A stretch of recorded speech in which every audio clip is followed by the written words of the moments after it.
Thank you very much, Hayana. Our next speaker is Afra Nawar Rahman, Youth Coordinator at Young Power in Social Action from Bangladesh.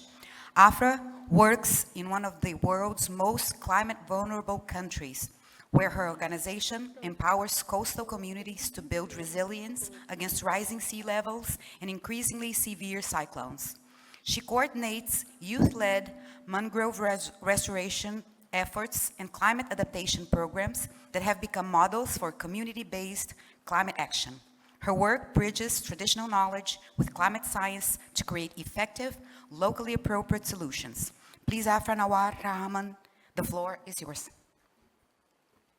Good afternoon, and congratulations for being here.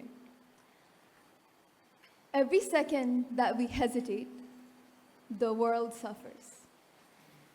While we gather here today, another coastline erodes, another species vanishes, another family is forced to be displaced from the land they have owned for generations.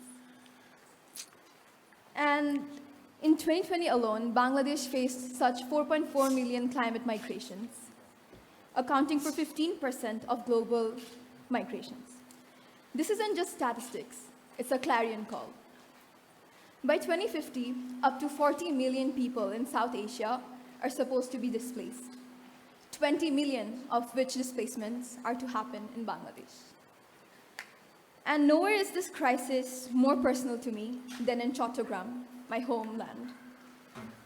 Bangladesh's second largest city, an economic hub, and home to the world's longest sea beach, Cox's Bazar. I, Afra, like to introduce myself as a global citizen above all the other identities that I have.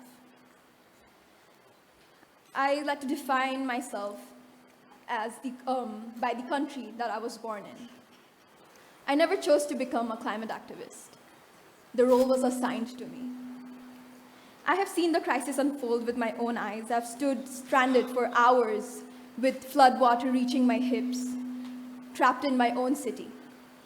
But for many in Chattogram, this is not just an occasional disaster. This is our daily life. Here, seas don't wait for storms, it follows the moon. For half the day, people walk through ankle-deep water just to go to work, to school, to buy food. And saltwater intrusions destroying our crops. And this is not just flood.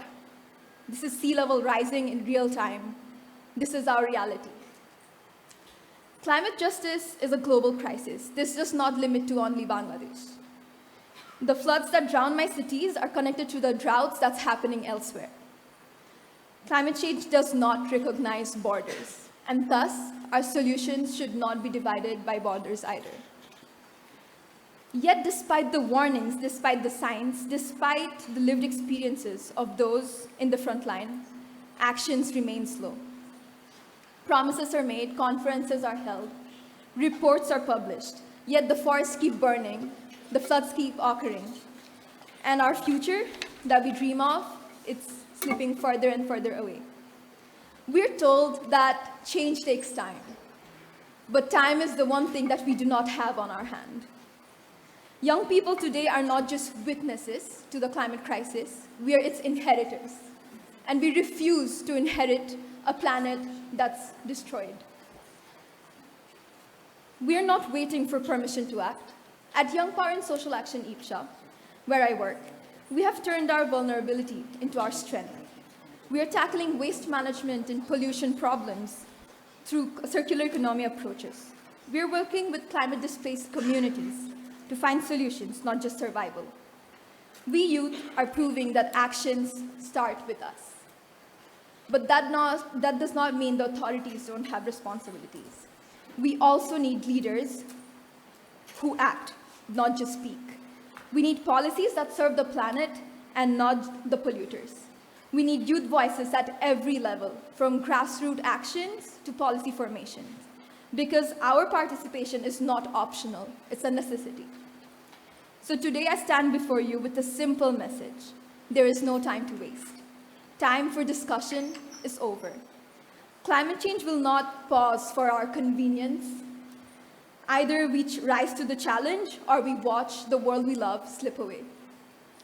The question is, when history looks back on this moment, will it remember us as a generation that stood by, or a generation that fought and saved what still could be saved?